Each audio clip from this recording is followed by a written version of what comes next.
Hello, fellow plant people.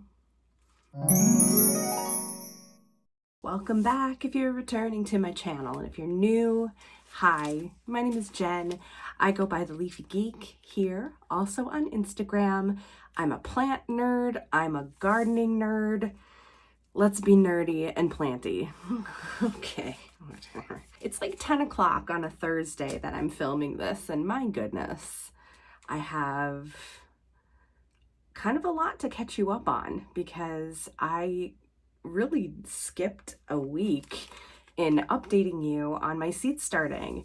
I've just been planning on, filming quick videos here and there when I start new things. I've got round 1 and 2 already going, and I'll link to those videos up here. But what I really wanted to update you guys on is my week 6 sowing, which is actually 6 weeks before your last frost date is how we kind of calculate that out.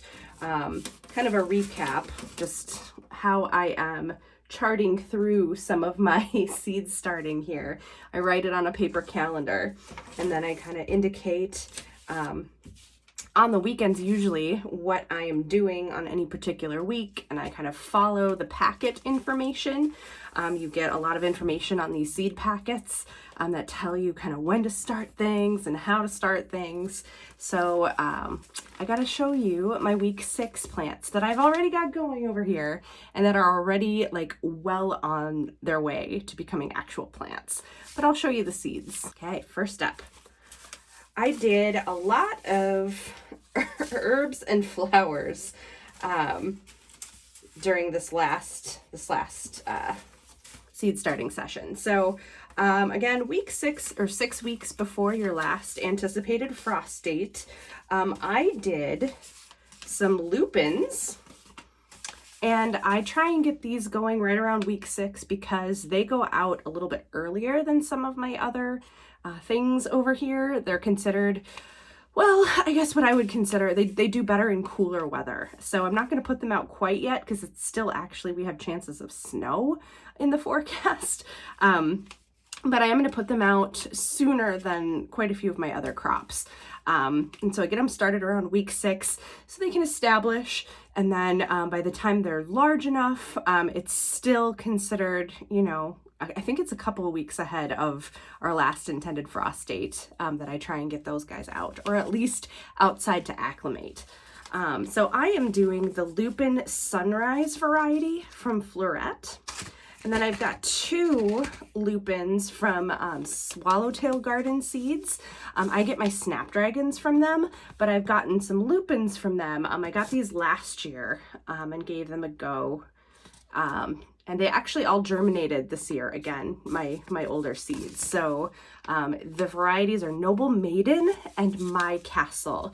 These are, I can't remember which is which, but one is this really beautiful kind of maroon color that, or like a burgundy that has some variations in it. And then the other one is white. So lupins, 3 varieties of lupins. I'm also starting dahlias. These are the Floret. It's the Dahlia mix, Discovering Dahlias mix. I'm trying the seeds just to see what happens. I know a really common way to propagate dahlias is through their tubers or their corms, their underground kind of tuber growths that each flower plant will develop, and you can actually, in my zone, you have to pull those out of the ground to overwinter them indoors. There are obviously some zones that you can actually just let them go. I really envy you guys, but if you let them grow for a season and then dig them up, you might be surprised with what you find and what you have to go off of for the following year, because you can divide those two. So we're going to try dahlias. It's my first time growing dahlias. One of my more exciting projects, or I guess one of the projects I'm most excited about this year, I'm going to be growing basically a tea garden, just a raised bed on my patio of herbs and plants that are typically dried and used in tea. And I mean, probably also cocktails. but I'm calling it a tea garden, which is really exciting to me because I want to get into drying herbs a little bit more and having some to overwinter as we kind of move into, or move through, I should say, our pretty short growing season and into our much longer snowy season. I am growing a bunch of herbs and plants in that tea garden. So we're going to start with the basil. I am growing quite a few varieties of basil. I'm doing a Thai basil, a couple Thai basils. I've already started some Tulsi, some holy basil, but I am also doing these two varieties of basil from Mary's heirloom seeds. I don't know if you can see that. So I'm doing a red leaf Thai basil. I think it's also listed as Tulsi on their website, this holy basil. And then I'm also doing a cinnamon basil variety. I think that's going to be really fun. From Baker Creek, I am doing the lemon basil. And then from Seed Savers Exchange, I'm doing lime basil. Is this a little excessive? Maybe. Do I really just want to grow a lot of basil? Yeah, just want to try some things. That's the whole the joy of gardening from seed, is that you get to try so many different varieties if you so choose and figure out what you like. Figure out what you want to save, you mark it as such, and then, order new seeds the following year or whenever you need to. But at least, it's part of the process, just documenting things that grow well for you, documenting what you really, really enjoy and what you've used it for. So that's what I am doing. That's how I've always approached gardening. And ever since kind of moving into the gardening from seed methodology, I've really just... it's so much fun, you guys. I cannot tell you or sing gardening's praises enough, and just the experimentation and the freedom you get from trying different seed varieties is so much fun. So please, even if you have little pots, or just try something, put something in some dirt, see what happens, put it in some light, water it a lot, or whatever it needs, give it that much. And I promise you, you could end up with a really, really fun surprise. So that's my little spiel. The mint. I'm trying a few mint plants. Again, motivated by the idea of a tea garden. I am trying some mint. So I have this marvelous mix from Baker Creek. This is, it's kind of it's a mixed bag, really. It's just what it says. It's a mix of mint varieties. So we'll see what comes out of this. It's technically maybe perennial in my zone. So this is why I'm going to keep mint contained, because it will take over if you do not keep it in a separate pot, or, even plant it. If you plant it in a nursery pot or a net pot in the ground, that can help, but really just keep it in a separate pot. That's your best bet. Another variety I'm going to try is mountain mint. This says generally perennial, but it doesn't really explain what zone. So that's interesting. Yeah, so this is, I'm not even gonna pronounce, I don't even think I can pronounce the actual Latin name.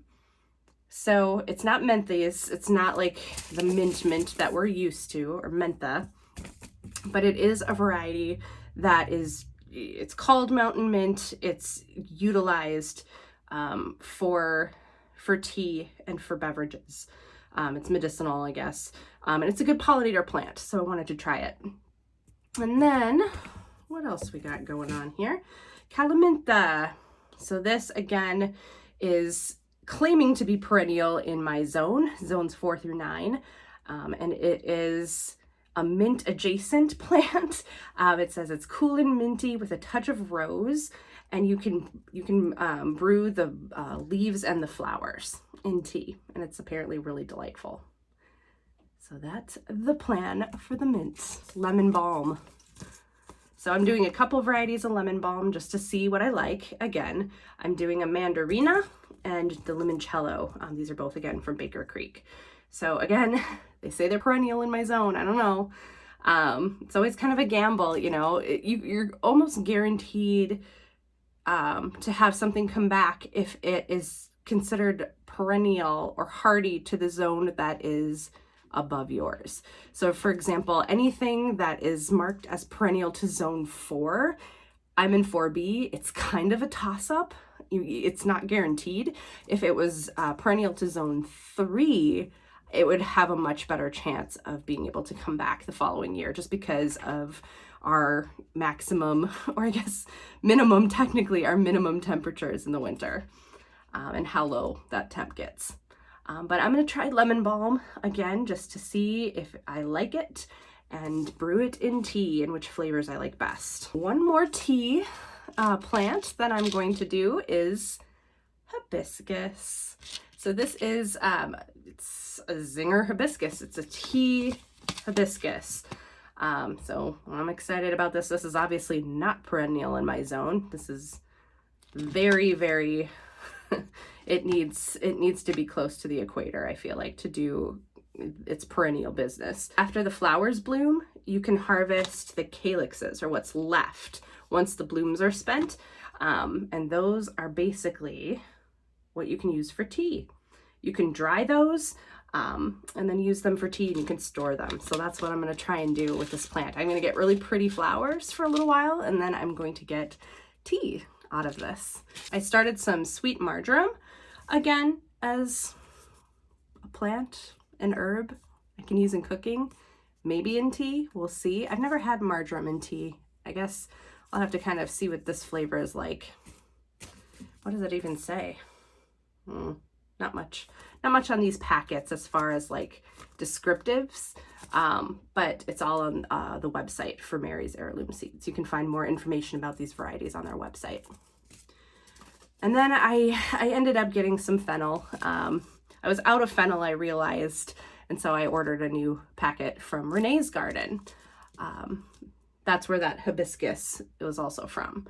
But I got some fennel just to see. I mean, I actually had some success with fennel. I think it was the year before last, where I actually got some decent bulbs from it, and then it just kind of took over with the fronds and the flowers. But, you know, I like the fronds. I like the bulbs. I like fennel. So we're going to do that. And then parsley. I got some Italian parsley. This is from an independent seed seller, again, that I saw on the City Steads channel. He did a feature with a seed haul from Charlie's Seeds, and that's where I found them. And this is parsley. I've had this for a few years, and it germinated. Spoiler alert, everything that I've planted so far has germinated, at least one plant. Tomatoes aren't doing super well right now. That's a whole other thing, but everything is up, at least to an extent. So I'm really, really excited as to how this seed starting endeavor has been going so far. This is my Charlie's Perilla. This is the plant that I grew a couple of years ago, and it turned into a tree, essentially. I had a tree of Perilla in my yard, and it was delightful. So, gonna grow more. But yes, Perilla. This is the Vietnamese variety. The undersides of these leaves are really, really gorgeous and purple.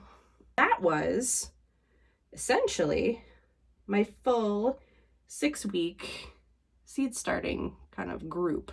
I am working on my 5-week one. I realized that 5 weeks before my last frost was actually the 15th and the 16th. Currently, it is the 20th where I'm filming this.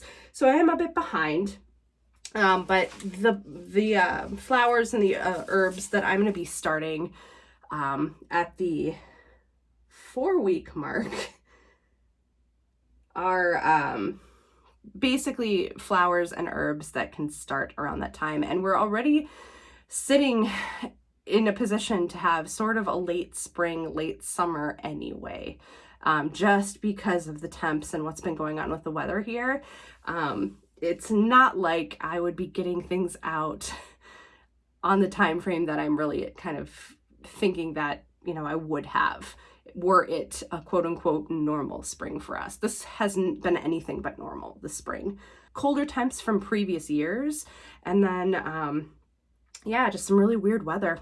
Things are going sideways up here. But I don't think I'm too far behind.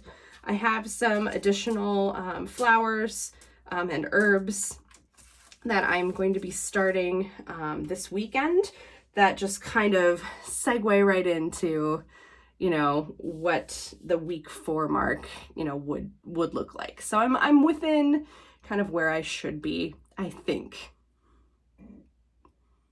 We'll see. But that's all I have, you guys, for this video. Short and sweet. Hope you guys are having a great April and continue to. And until next time, enjoy.